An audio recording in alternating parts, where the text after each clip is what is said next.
I want to be very clear about what C-22 is not. It is not about the surveillance of honest, hardworking Canadians going on about their daily lives. It is, however, about keeping Canadians safe in the online space.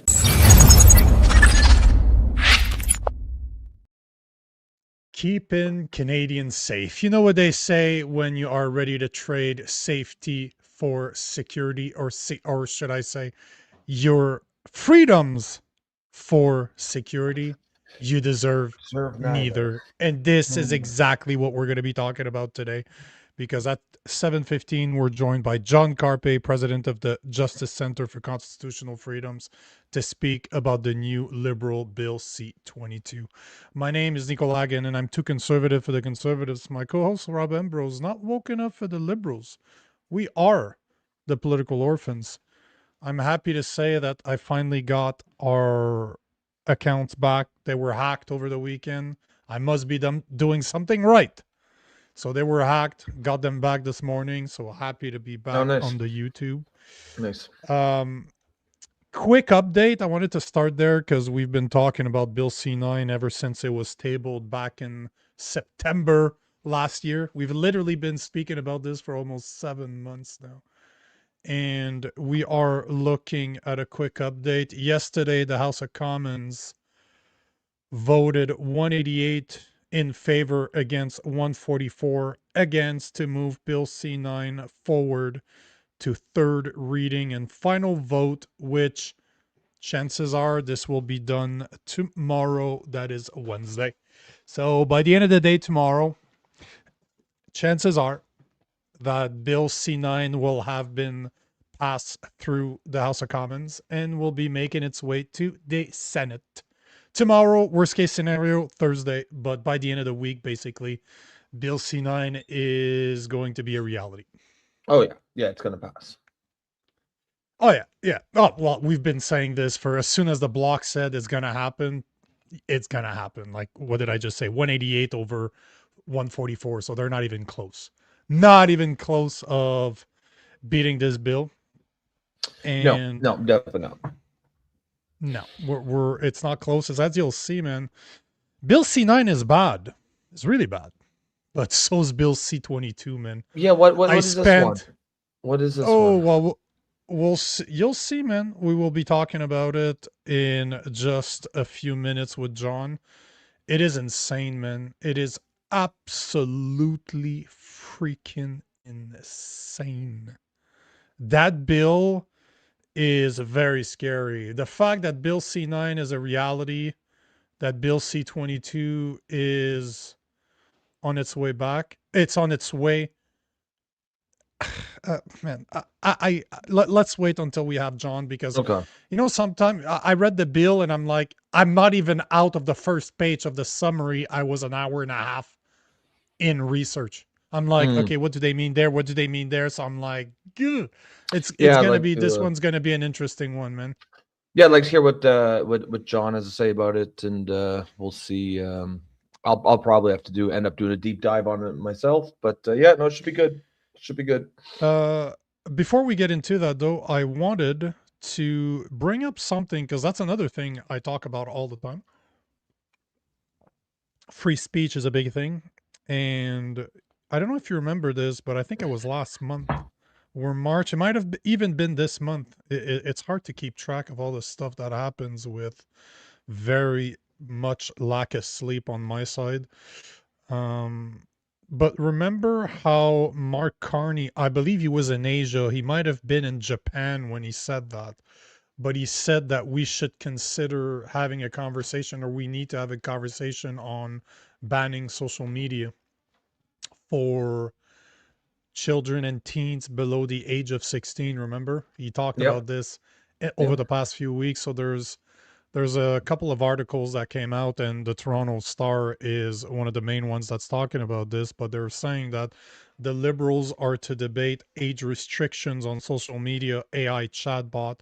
So they are having a caucus they're having their convention, the Liberal convention taking place in Montreal from April 9th to 11th. And one of the things that they want to talk about is age restriction on social media accounts and Mm. AI chatbot. That's one of the topics. So Mark Carney, he's telling you what he's going to do. He's not lying about it. He is actually saying it. And basically, here is where it gets very, very interesting. One resolution from Quebec, of course, from Quebec. Why is it always coming from Quebec? Calls for anyone under the age of 16 to be banned from accessing all AI chatbots and other potentially harmful form of AI interactions, such as ChatGPT.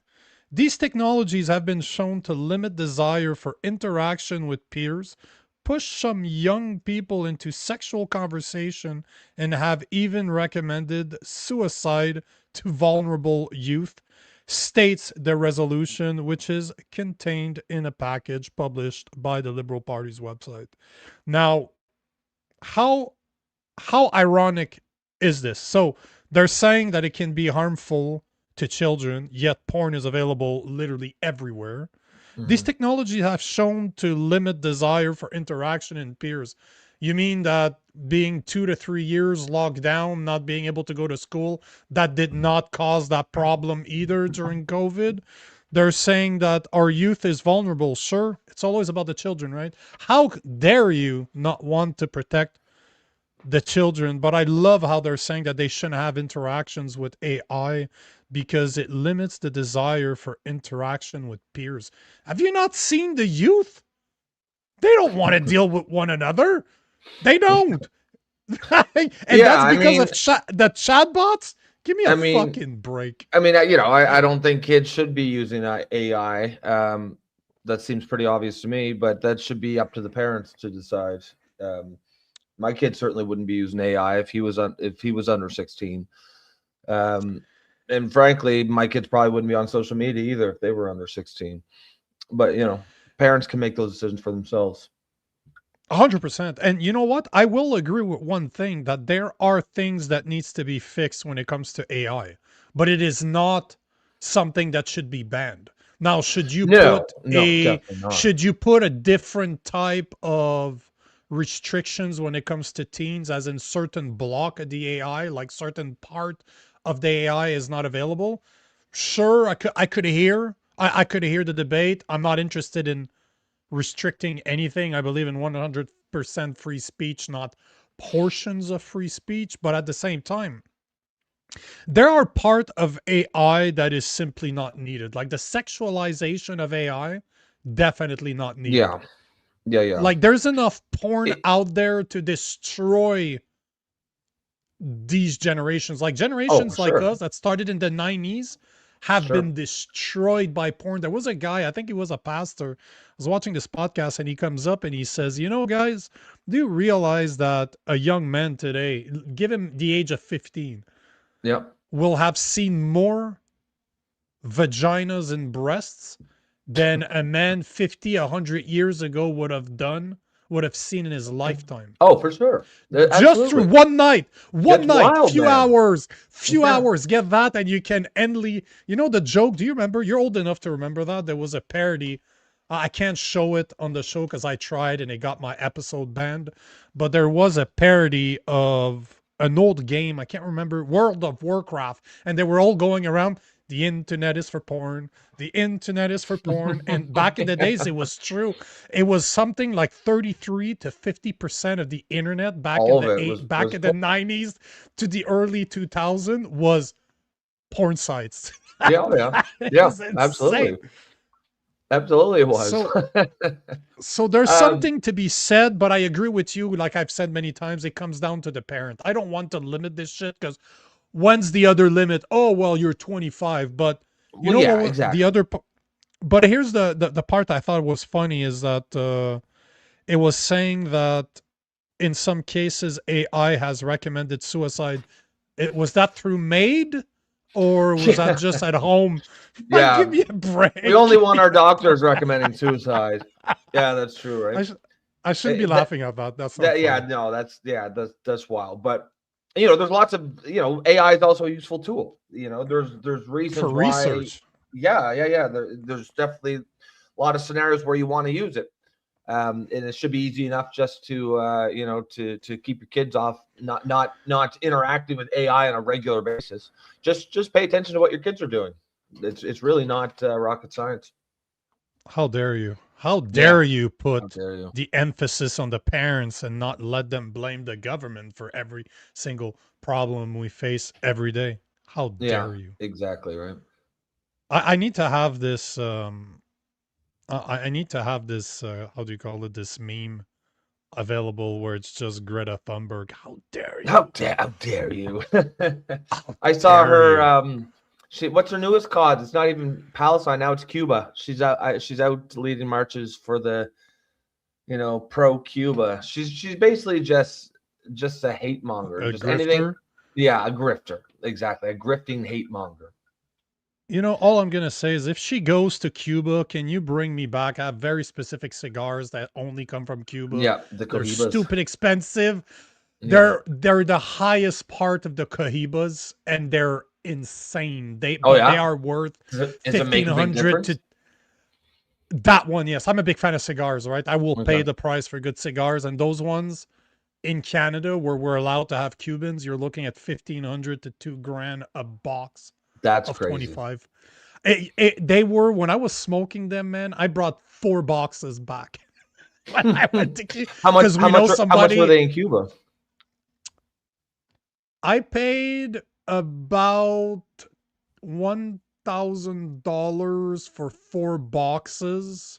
Okay. Less than $1,000 for 4 boxes, and we gave the guy 2 old cell phones, like Samsung 7, Yeah. S7, because back then they don't have those cell phones. So my buddy gave me one of his old cell phones. I brought one of my cell phones, and we gave him, I believe, like $600-700. But literally, the cigars go for $75 US a cigar, and that Per was cigar. per cigar, brother. That's crazy. Per cigar. That is crazy. I don't know. I'm not a cigar smoker. Like, is it really worth that? Like, what makes it good? What makes it so good? You don't even inhale that shit. It's just the taste, man. It's the experience. Okay. Yeah. Is it worth it? It's debatable. Yeah. Everybody can debate, but I don't really drink. I don't smoke anything else. I eat pretty damn clean all the time, so that's one of my guilty pleasures. Yeah. On that note, before we get to John, because I just saw he is in the back, and I know he's ready to go. He's always ready to go. We definitely need to speak about our sponsors. So this episode of the Political Orphans is brought to you by Miss Cleo's Pet Treats, 100% natural, healthy dog treat with no preservatives, additives, or fillers, made by hand right here in Canada. Not only are the treats handmade, the treats handmade, but they are made from meat locally sourced from farms in Manitoba. So none of that nasty Chinese meat.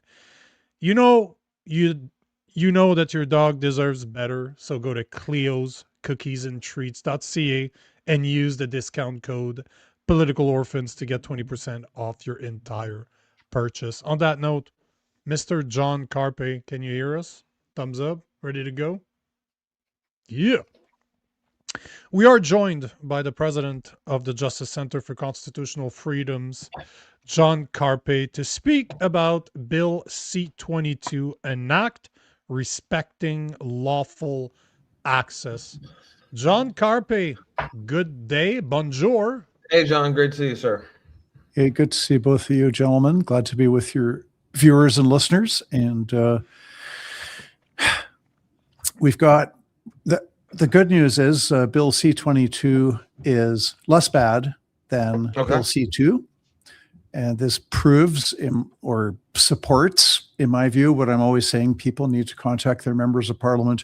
There is such an outcry against Bill C-2, the Strong Borders Act, which should have been called the Strong Surveillance Act.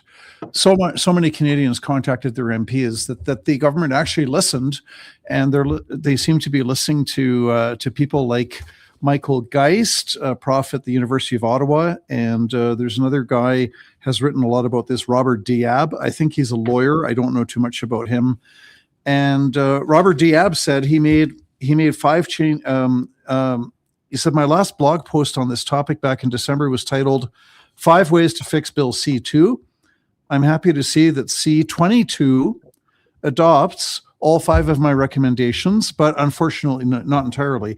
So the good news is when there's enough pressure, right? When a politician says that he's seen the light, it's because he felt the heat. When there's enough people speaking out saying this bill is a piece of garbage, we hate it, you have to withdraw it, then if there's enough people saying that, the government say, okay, what should we change? And they make changes. So the good news is C22 is less bad than Bill C2. That's the good news. The bad news is it still leaves a lot to be desired. It has the Supporting Authorized Access to Information Act, which requires the Bell and Rogers and other large companies, they have to keep data on file for a year. And the police standard for getting a warrant, it's good they still have to get a warrant, but it's gone from probable grounds down to reasonable suspicion. So it's easier to get a warrant on reasonable suspicions, a lower standard, as opposed to probable grounds that there's a crime being committed. So let's talk about this, because this is definitely some of the 2 points I wanted to talk about, although there's a third one I wonder if you know about, if you're aware about, because it's being discussed, but you kind of need to come from my background to really understand like the telecommunication world, to understand the door that it opens, because it's not, I had to research, I saw the doors that it opened, but it's when I started researching as to what else has Canada done internationally, agreed to do internationally in the past that can, this bill is very, very dangerous for the reasons that you mentioned, the power that Gary, I call him a poo because I just refuse to call him by his name. He's so disgusting as a minister. I absolutely dislike everything that Ananda Sangari. Sangari. He's going after my free speech and my guns on the same at the same time. Did you know that Ananda means spiritual bliss? Yeah. I was told that because I once upon a time I lived in Ottawa, and I had a roommate, East Indian guy, and he's Ananda was his middle name, and he said it meant spiritual bliss. So remember, we have Minister Ananda Sangari, spiritual bliss Sangari. I don't know what Sangari means. It's a joke. It's not real. It's probably gotcha. But let's go back to what you were talking about, because you identified, I think those are the 2 or 3 biggest issues that we're seeing right now. So you mentioned that it's not as bad at Bill C2, because if you read Bill C22 and you read Bill C2, you start to understand that there are some comparatives. Like Bill C2 became Bill C12. There's stuff that they didn't put in Bill C12 because they want to pass it. Now they're putting it into Bill C22. Some of those portions, it's been reframed. It doesn't sound the same. But if you start looking, you start seeing that there are connections between Bill C8, Bill C2, Bill C22. There's connection to, we'll see what happens to Bill C63, but I got a feeling that there are going to be some connections there. So go back to what you were talking about, because I believe what you were referring to is what most people are calling the mass surveillance of innocent Canadian, is basically how it's being referred right now. And it's mostly under the core provider definition, right? What they expect our government to do to core providers, what they call service provider, as you mentioned, the Bells, the Rogers, the Telus, the Videotron here in Quebec, all the major players that offers telecommunication services. So do you want to explain to us what actually is the problem with that section? And for the people that are interested, it's on page 36 that it starts, and it goes all the way to like page 45. It's almost 10 pages long. John, just before you answer that, can you maybe just give us a very brief overview of Bill C22 for some of our audience members? That's what it is. That's what gotcha. the three portion we're going to talk about is the main importance of Bill, but this part is the most recognizable part of Bill C2. Okay. So if you want to go through what you found, and I'll add to it probably because I've done a lot of research too, but go ahead, John, if you want to say what the problems are here. Well, let me back up a little bit and do a legal, cultural, historical. What are the principles here that are at stake, right? Because that's the lens through which we should be looking at the legislation. So traditionally, we have a tradition of governments respecting our privacy. So the government cannot go into your, let's say 50 years ago, pre-internet, the government can't just go into your home and set up a little camera or a recording device because you have a right to privacy. And that was part of our culture, you know, pre-charter. We didn't have all these rights spelled out, but there's this understanding that everybody accepted, the police accepted it. It was part of our culture. The politicians understood it, the courts, the judges, the lawyers, everybody understood it. We have a right to privacy. We have a right to not be under state surveillance.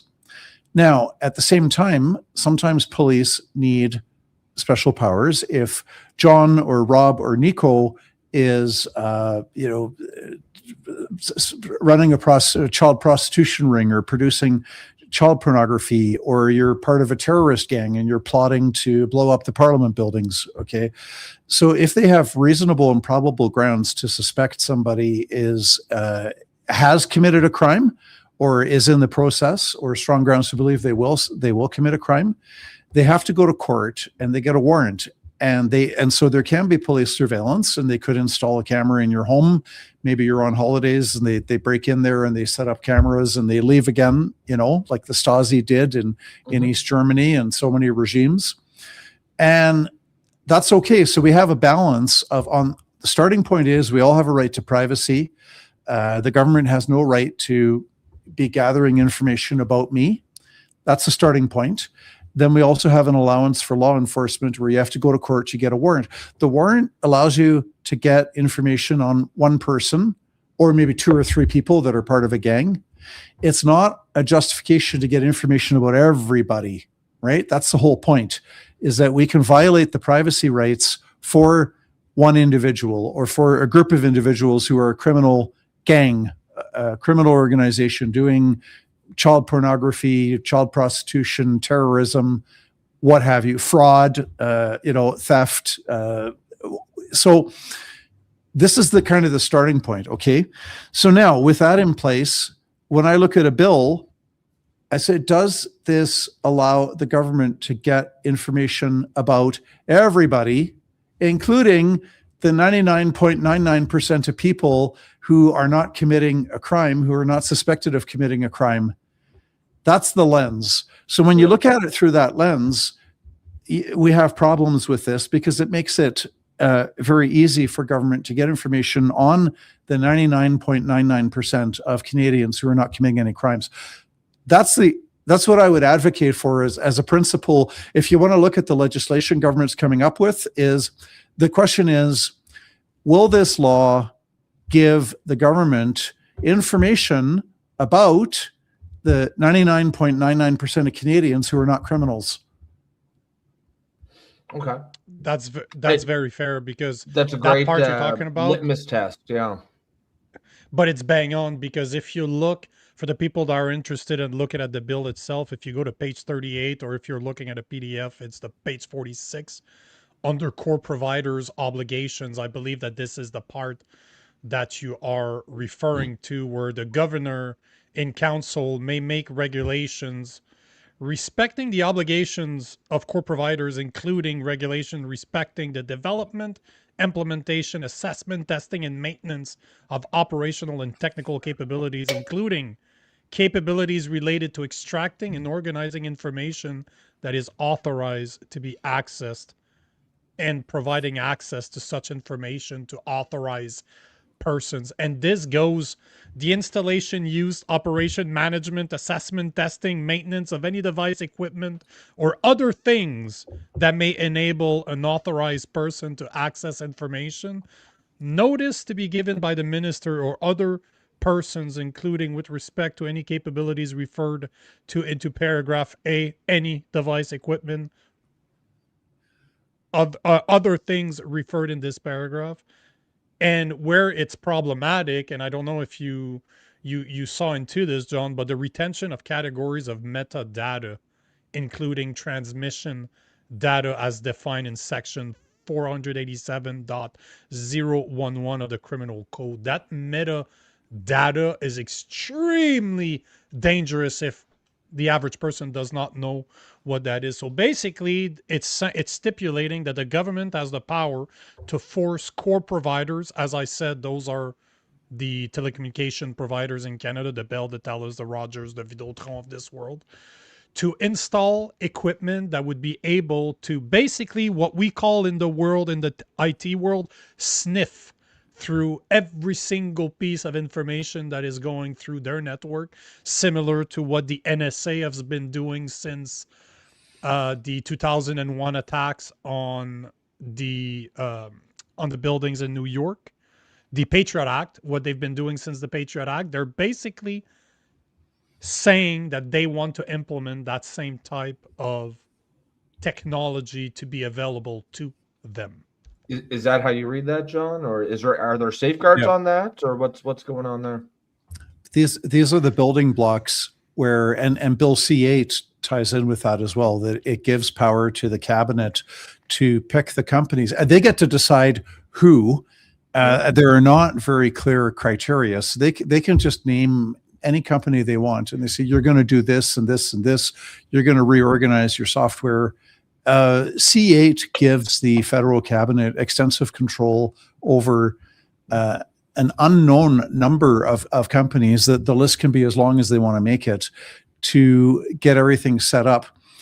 The scary thing about the C8 and now the C22 is that if they are passed into law in their current form, nobody will notice the day after. There won't be any changes, right? It's insidious. If there's a bill where there's an immediate impact, if Parliament passes a bill that says anybody that's wearing a yellow T-shirt is going to get arrested and thrown in prison and get your head chopped off, well, there'd be protests. People say, what is this? We got this law that it's a crime to wear a yellow T-shirt and you're going to be executed, something like that, right? People are going to notice and they're going to speak up and they're going to be upset.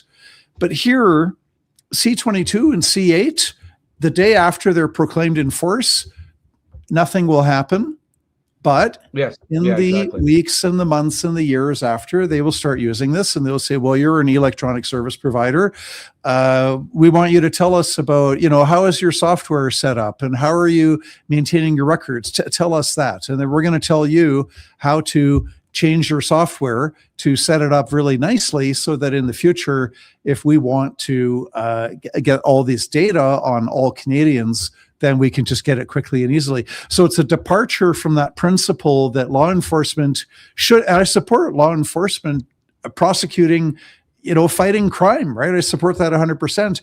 And the way to do that is you give the law enforcement, they have to go to court to get a warrant, to get information about an individual or individuals, plural, and it's limited to that. But law enforcement does not get this broad power to read everybody's emails and to go to, Telus, Rogers, Bell, Videotron, and just say, give us all of this data on all Canadians. Yeah. That's the scary part.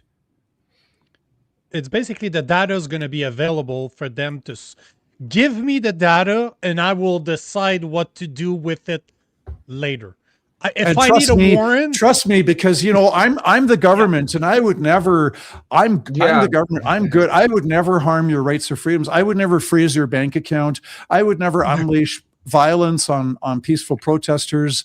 I would never have millions of cell phones that were listened to during the lockdowns. It's just like.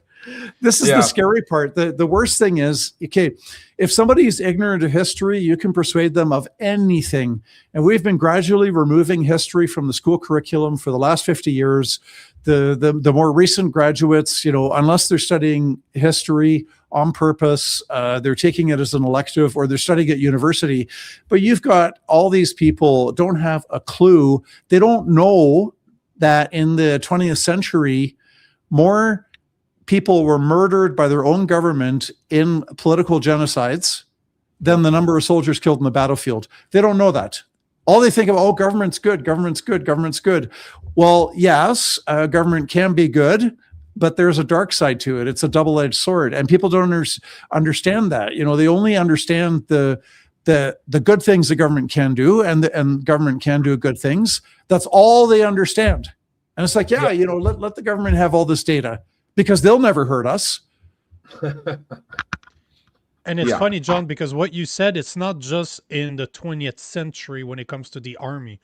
In the 20th century, let's be honest, communism has killed more people. So their government using communism have killed more citizens than all war combined have killed of men. This is the reality. Throughout history, the 20th century's communist movement has killed more people than every single war prior to now. It's insane. It's absolutely insane when you look at the numbers.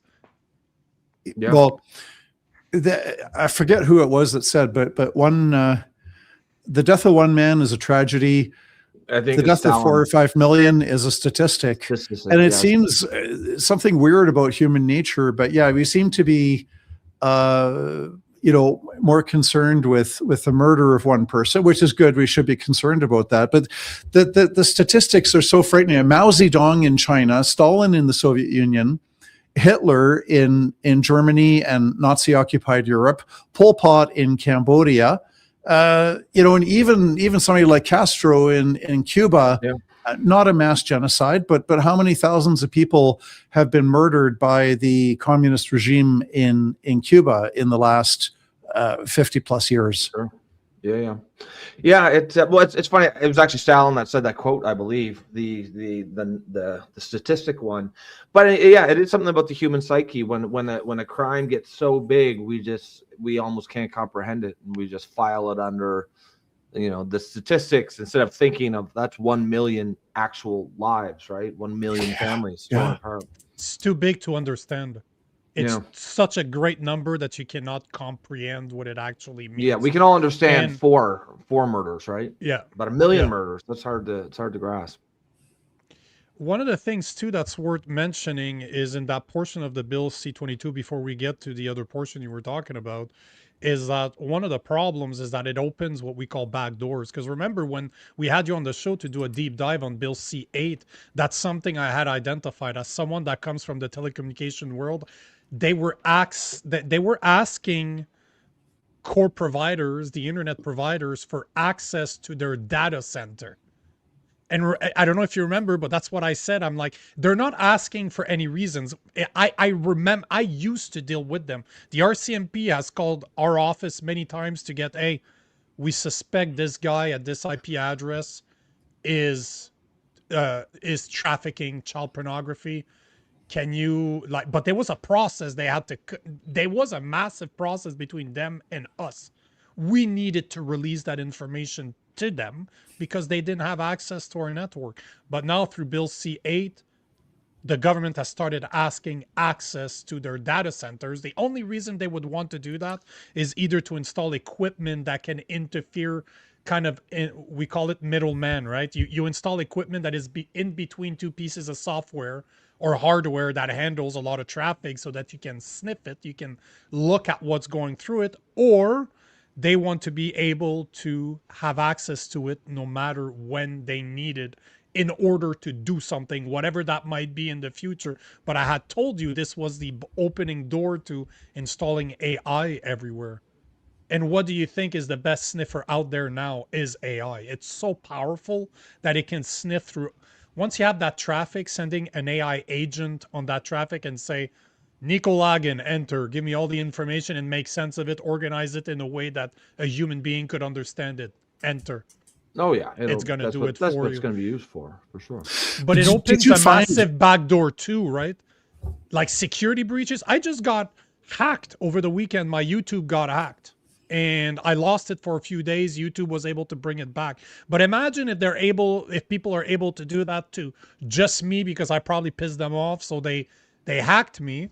But imagine what they're going to do when all that information that is saved, just like the NSA, is accessible online. what do you think they're going to do? Hackers throughout the world are going to try to get access to it because they're backdoors. And one thing I know from dealing with the government for almost 20 years on the technology side, they're fucking incompetent. Those guys do not know how to build anything properly. So those backdoors are going to be there and they're going to be used. Did you find in your experience that if the police came knocking at your company's door saying that we have you have probable grounds that let's say, Marc Tremblay, whatever, is trafficking child pornography, I'm assuming your company would be keen to help the police because they're only asking for one name. They're not saying, tell us all about your every customer and your customers' habits and whereabouts and what they like to see, right? But if they're asking about one person, I'm assuming that most companies would want to comply. And further, if they didn't, it wouldn't be hard to get a court order to say to the company, you shall turn over information about Marc Tremblay to the police. Yes. But actually, there's a comment here that came in a few minutes ago, John, that kind of is related to what you're talking about here now. I'll bring it up and just run it by you. Give me your thoughts on it. Claire says, I ran an internet company from 1997 to 2004. If the police showed up asking for info on our clients by the warrant, they were told to come get one when they had it.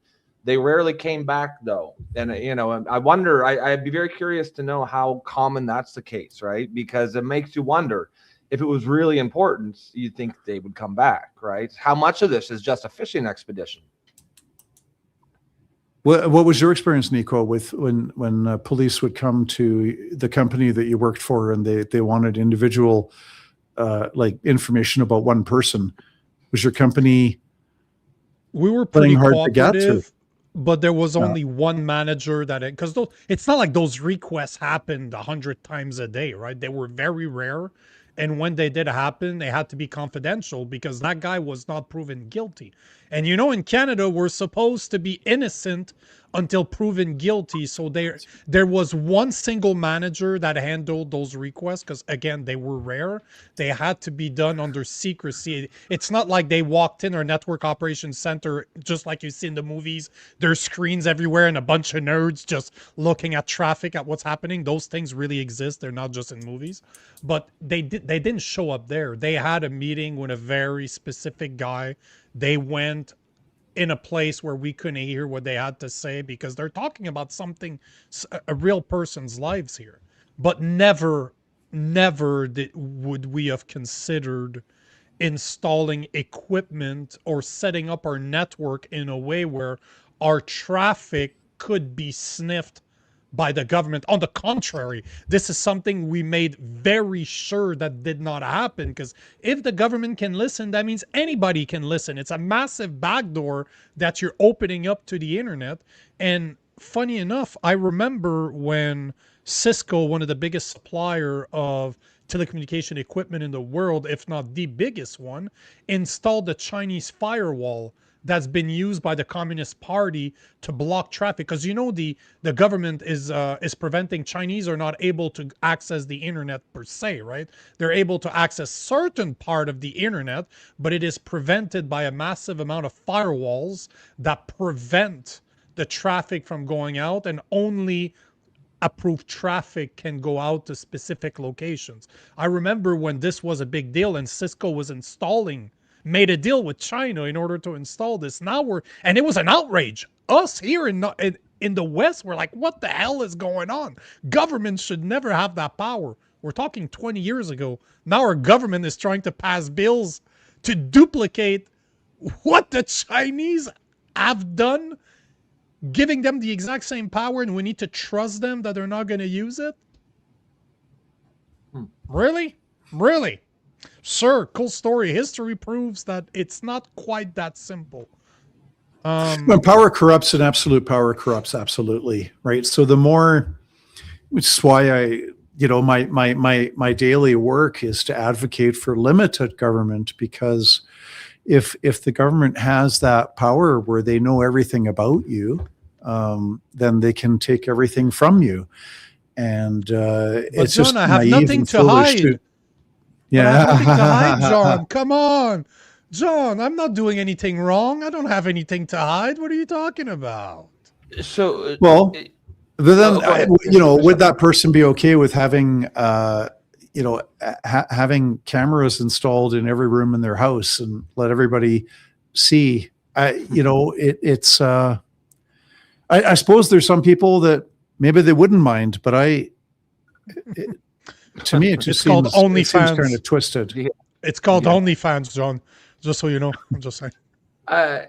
So, as far as Bill C-22 goes, does it do away with the requirements for warrants, or are those things still required, or what?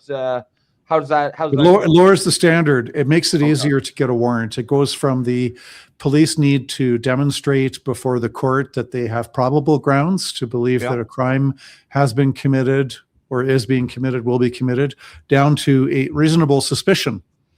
Now, it's not just a mere suspicion. It has to be a reasonable suspicion. Okay, so, it could be worse, but reasonable suspicion is a lower standard, and it makes it easier to get a warrant. The end result is, that's a sneaky way to do it, right? Because even the normies who aren't paying attention to this kind of stuff, they understand that police should still have a warrant to go through your shit. But this way, you can tell them, "Oh no, we have a warrant." You don't do away with the need to get a warrant. You just dilute the strength of the warrant. You just make it much easier to get a warrant. You still get to tell the normies, "Oh no, we've got a warrant." The fact is, though, it's not really the same protection. It's like a paper warrant, right? A paper shield. It's less protection. Yeah.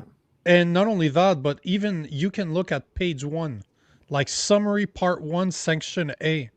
Specify certain circumstances in which peace officers and public officers may obtain evidence, including subscriber information, in exigent circumstances.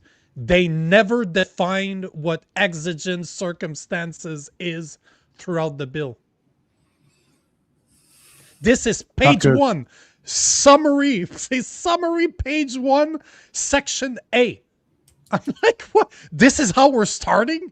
Is to say that evidence only needs to be in exigent circumstances? What the hell does that even mean? It's not even defined throughout the bill. And a question that I had for you, John, before you answer this, they do say multiple times, because warrant is mentioned something like 80 times, a bit over 80 times in the bill.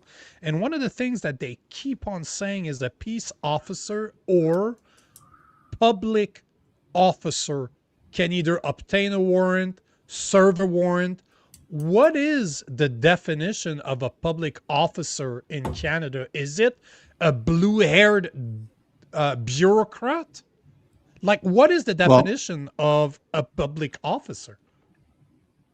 I haven't looked through the definition section, but is it defined?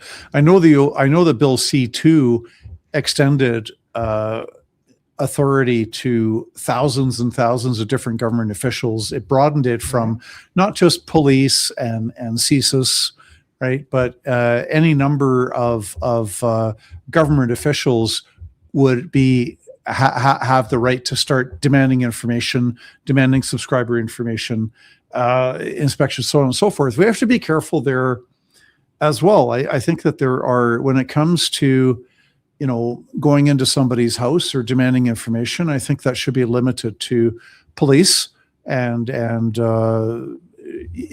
maybe other very narrow classes of people. So if it's not specified, then I don't know what a public officer is.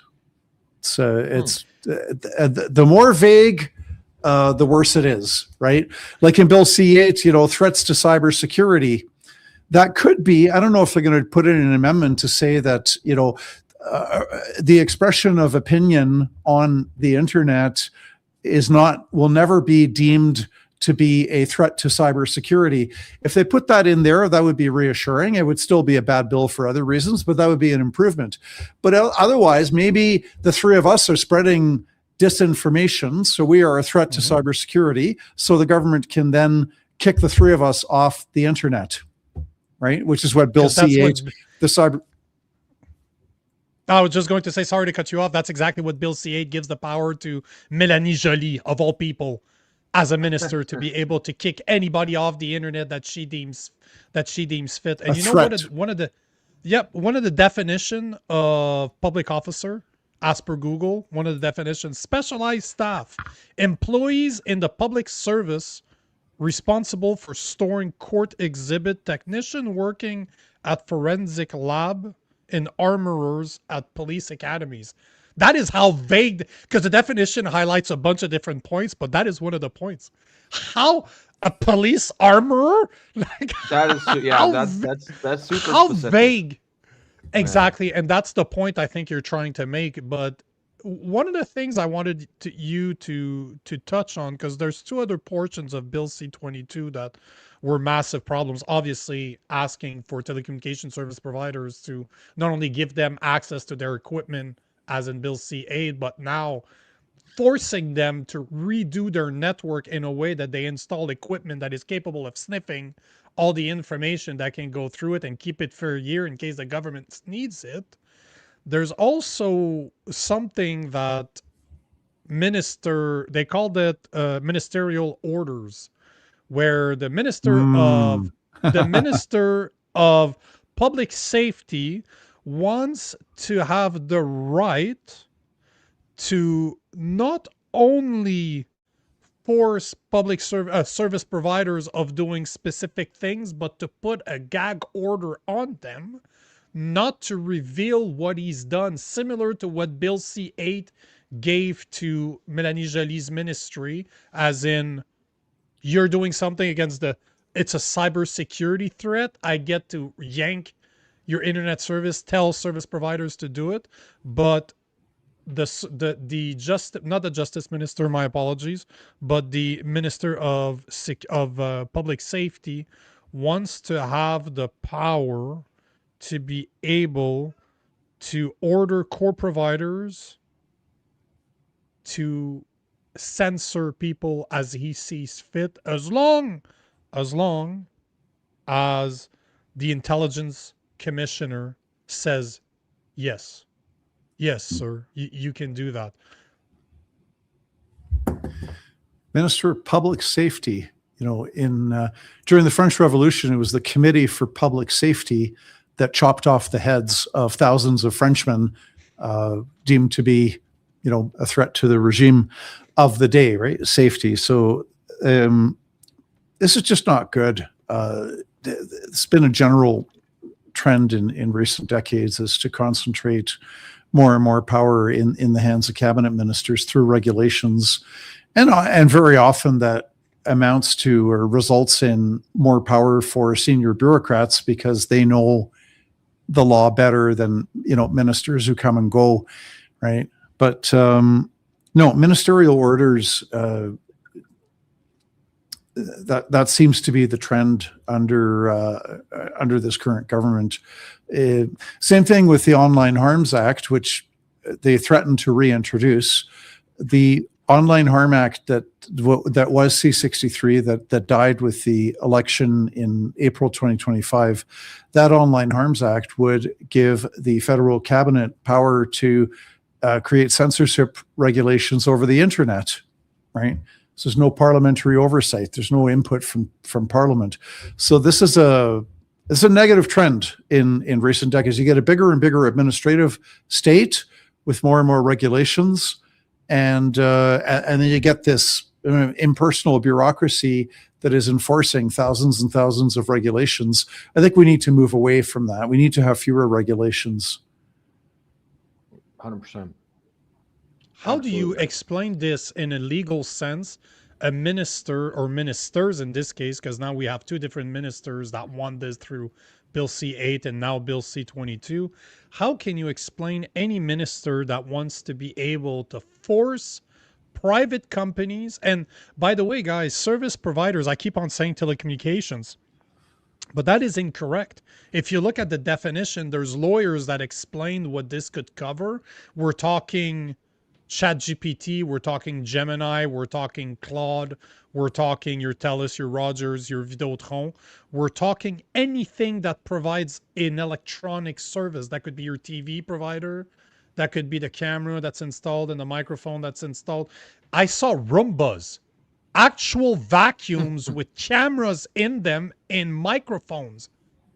That's the new technology that they have now, because they need to be able to see around them and map your house in 3D, because those things are flying all over the place. But hey, this is what service providers have become, core service providers. When can you imagine, can you think of one single time ministers should have that type of power to be able to say, not only do I want to force a third party to do this, but I don't want them to talk about it? Well, that's, as you said, we've got that in C8, where the minister can kick somebody off the internet and impose conditions that that person is not allowed to speak about it publicly. So that's crazy, because that kind of sounds like we had someone on last week who had their bank account froze. And Eric Cornell, you guys defended him, actually. Cornell, yeah, he's one of the Justice Center provided lawyers to him and other Canadians. Yep. Which resulted in we got that Emergencies Act court ruling, favorable ruling for our side against the government. So yeah, Mr. Cornell. Yeah, that was a great episode, guy. But great guy. He was describing when he was in court, and he said the general attitude of the judge was, because the judge was like, okay, so how long were you kicked out of your bank accounts for? And they were like, well, it depends. Eric specifically, who said it was about a week. Some were longer, but he was about a week. Eddie, by the way, sorry to correct you. Yeah. And the judge was like, oh, okay, a week. You know, his whole tone was like, it's not that big a deal. And then, of course, Eddie's lawyer kind of walked him through. You know what that means? It means you can't eat, you can't buy gasoline, you bills. You might have a bill that's due. You can't go out and pay it. And then the judge kind of was like, oh yeah, okay, I can see why that's a problem. This kind of strikes me as the same feel. Like, you could see them kicking someone off the internet and be like, oh, what's the problem? It's just the internet. But how could you survive without access to the internet? Forget trying to get a job, right? Like, you're gonna have to, you go to the library and ask the homeless guy if he can look up jobs for you. You know what I mean? You're not going to be able to check your online banking. You're not going to be able to plan a trip, look up a phone number. You need a phone book to find it, but they don't have phone books anymore because everyone uses the internet. So, like, that would be almost a professional, social, cultural death sentence, to kick someone off the internet. That's not, and you can imagine them just act like, oh, it's no big deal. Well, it's not like we charged them. We just kicked them off the internet. Yeah, it's easy to trivialize and minimize somebody else's misfortune if you haven't gone through it yourself, and it's horrific to suddenly you can't use your credit cards either. That's usually a part of it. That's what happened to the people whose accounts were frozen, and they had to borrow cash from friends to try to buy groceries. I had to suddenly switch into cash. Using cash is fine if you're choosing to do it, right? But when it's suddenly thrust upon you, it's a hardship. Yeah. It's like the suddenly forcing millions of Canadian parents to start homeschooling their kids with the declaration of lockdowns. I'm a huge fan of homeschooling. I think it's a really good option, and it should be supported, and very often produces superior results from horror stories I hear all the time about what's going on in the taxpayer funded in all the public schools. But then with lockdown, so homeschooling's good, but if you suddenly get forced into it, right, without your prior consent, without warning, it's extremely disruptive. And it's the same thing with your bank account frozen. If you're choosing to always use cash, and if you can see it coming, you could be okay. You take out a whole bunch of cash, and then you have a frozen account for a week. It doesn't matter because you were planning for it, and you like to use cash. But this is not the reality. So it is. The great thing, though, is this judge still ruled that the Trudeau cabinet acted illegally, even though the judge, it was obvious from his ruling when I was reading it, he really disliked Tamara Leach and Chris Barber and Freedom Convoy.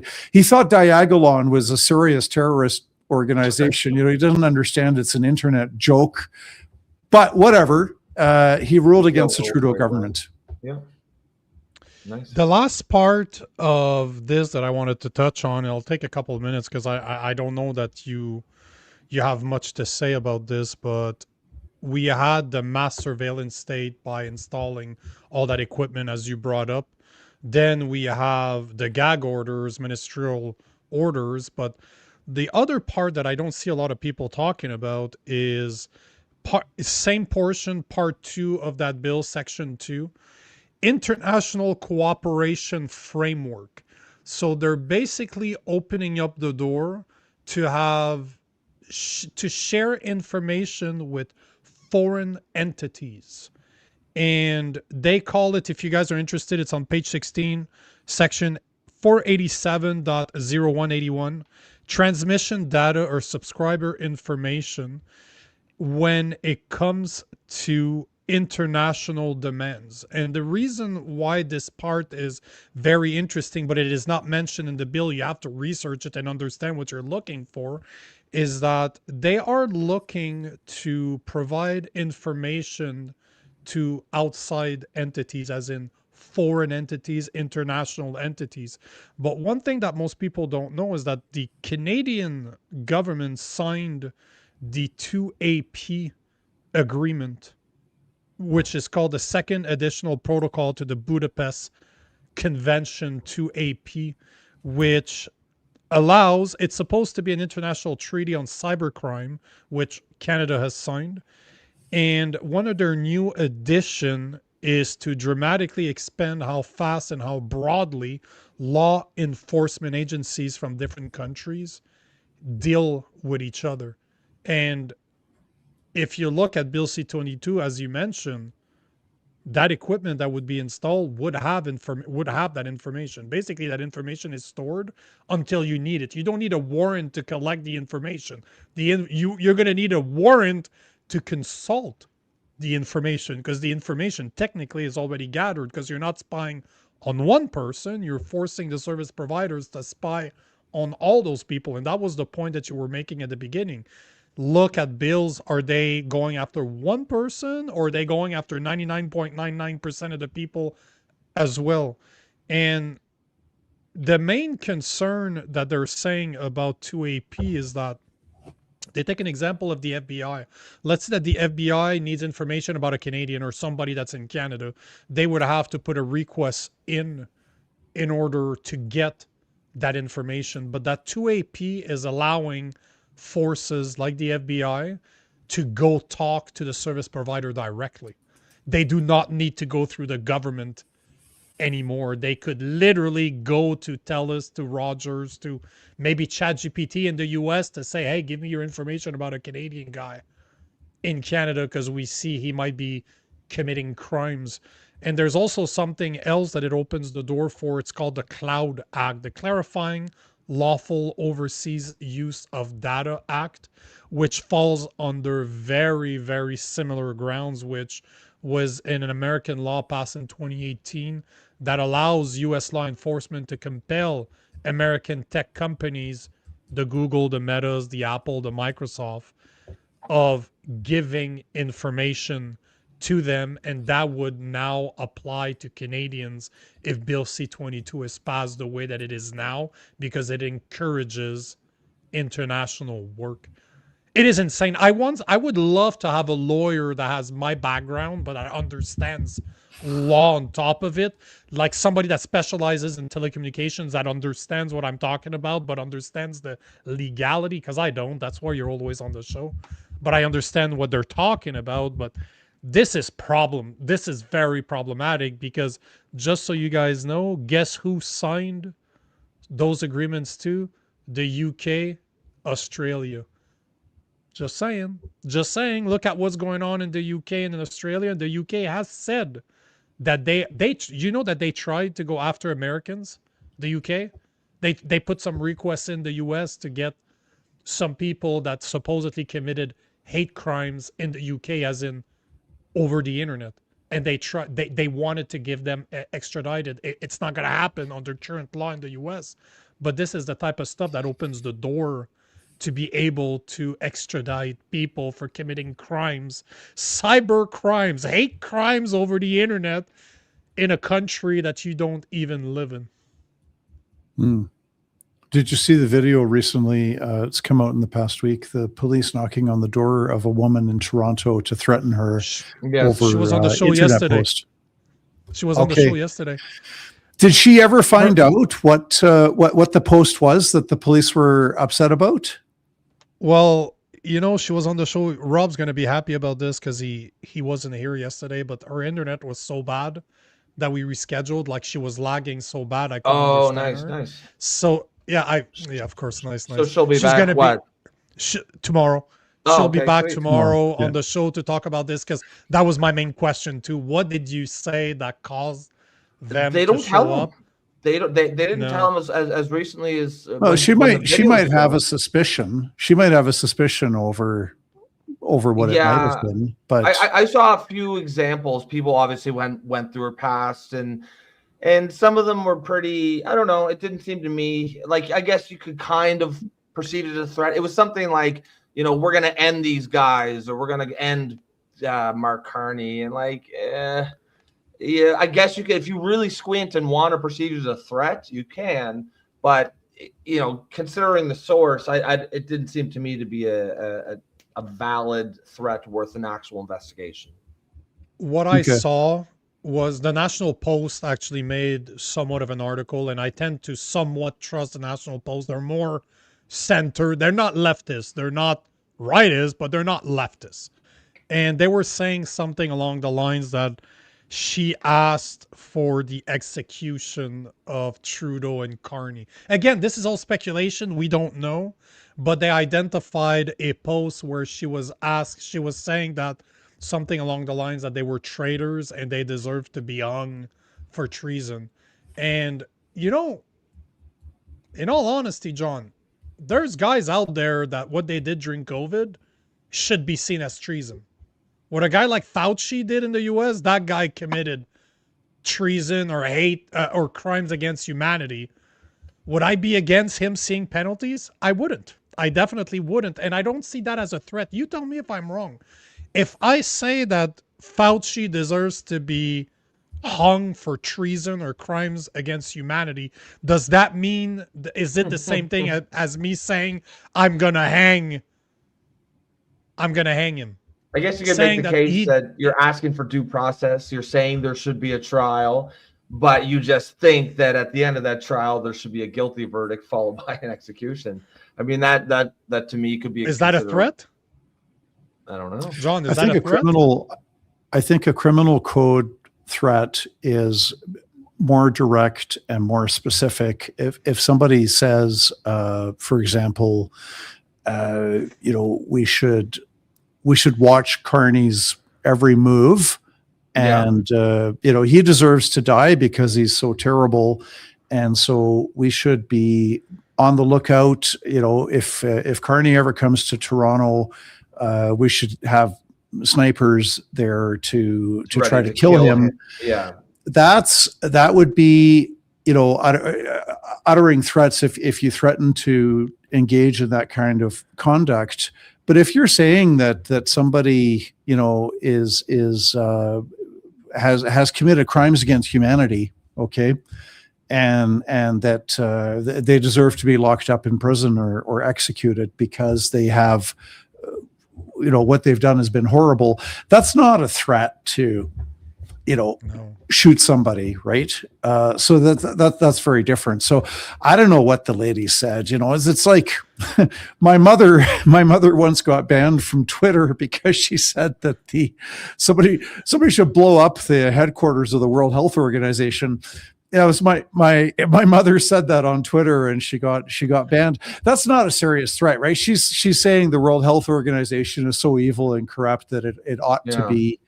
You know, that somebody would do the world a favor if they blew it up. That's not a serious threat to be actually planning to, you know, collaborate with people to plan to bomb, you know, this sort of thing.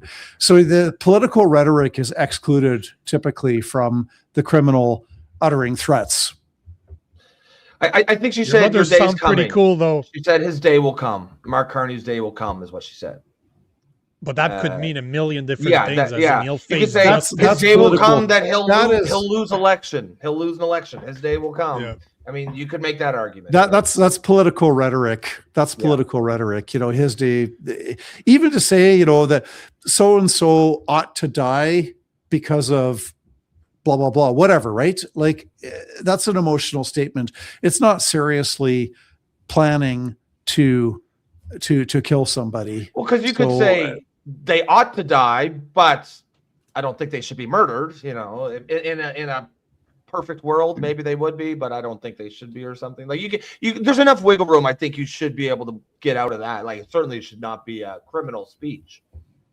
Well, not only that, but does that mean that me saying that pedophiles deserve the death sentence is a threat against all pedophiles? No. Is that because no? But that's the line we're talking about now, right? Yeah.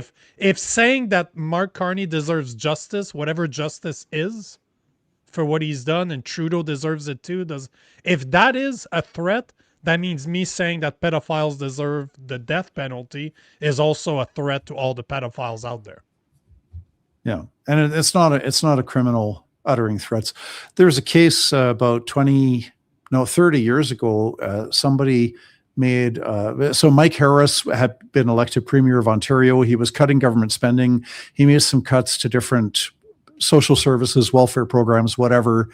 And there was somebody, you know, made this comment, well, Mike Harris is evil. He should die. I wish that somebody would kill him. And there were criminal charges. I think, I don't remember what the comment was, but there was an acquittal because it was too generalized, right? This guy was not seriously talking about killing the Premier of Ontario or making plans, but he was making a general, you know, unwise, poor choice of words, right? But that was still political rhetoric. It was not criminal. Yes. So I wish you guys a great show tomorrow with this lady. It'll be interesting to see what the comments are. That would be. She's a dynamo. Like she was ready for that video. Oh yeah. Oh yeah. She was ready for those cops. Oh yeah. So yeah, tomorrow we'll talk to her. Her name's Nicole. So we'll talk to her tomorrow. Oh, that's funny. It's actually funny. Hey, John, we went over. We tend to always go over with you guys. With you. So I want to thank you once again for being here. By the way, I enjoyed our little debate last time. I actually enjoyed. You too. Getting pushed. I really enjoy. It's not that I'm looking to debate you, but I was very happy that it happens. I like push back towards me, and I like pushing back on what people say too. I really enjoyed it. So thanks again for being here. Thanks for doing what you do, and we'll have you back on soon enough. All kinds. Always a pleasure, John. Okay, thanks for having me on your show. Have a great rest of the night. Talk to you again. You too. Bye for now. Bye, John. Appreciate you, sir. So we got our sponsor. Yeah, we got our sponsor. We did done. I did Already it. done. You can pin her. Let's pin that thing. Yeah, hopefully you guys enjoyed that chat with John. I think everyone likes it when John shows up. Always a good chat. Guys, if you're just tuning into the show for the first time and you want to support us, please consider becoming a member. You can do that through YouTube for the low price of $2.99 per month. You can also buy us a coffee normally. Normally, it's in our upper left-hand part of the screen. You won't see it right now. But if we can get that up there it is. That's how you can support the show. And, of course, just keep coming back. Throw those comments in there. And that is another way. And also like and share the stream. Probably should have reminded you guys that half hour ago. But if you're still here, why not do it now? Before you close it off, though, tomorrow 7 we are joined by the woman that was visited by police. She's going to join us to talk about what actually happened. Her name that would be great. is Nicole Miskey. So Nicole Miskey's joining us tomorrow 7. She'll be there for about 15 minutes because at 7:30 we are joined by independent journalists Mocha Bazirgan and Chris Joseph, the father of one of the victim of the Humboldt Bronco bus killing. And this is going to be an interesting one. I hope we don't get in trouble for that one, but we might, because Mocha Bazirgan, if you guys don't know who he is, go check him out on X. He has a good following and he's solid, but he talks a lot against I'm not going to ruin it, but he's going to talk about the people that are behind the killer, because supposedly that he was supported. Oh, yeah, that would be great. So, that would be great. So the people behind the scene, we're going to be talking about that tomorrow. And then on Thursday, we are joined by the man that took a walk in the woods in Nova Scotia a few months back, Jeff Evely, because this case is currently in front of the court. So he will join us to speak about it. And once again, that's another guy that's being represented by the Justice Center for Constitutional Freedom. We have John all the time, and we have a lot of their clients, it looks like, on the show too. So yeah, that's and man, that's going to be an interesting one. I forgot. I already booked for Sunday. Sunday, we have a man by the name of Alan Armstrong. He's a pastor that was ticketed for preaching the Bible in a park. So that's going to make for a very, very interesting conversation. A buddy of mine sent me that guy, reached out, and he's going to be on the show on Sunday. So yeah, we got some good episodes coming on. Yep, looks like that's going to be an interesting chat as well. All right, folks, have a great rest of your night. We will catch you tomorrow. Peace. Peace.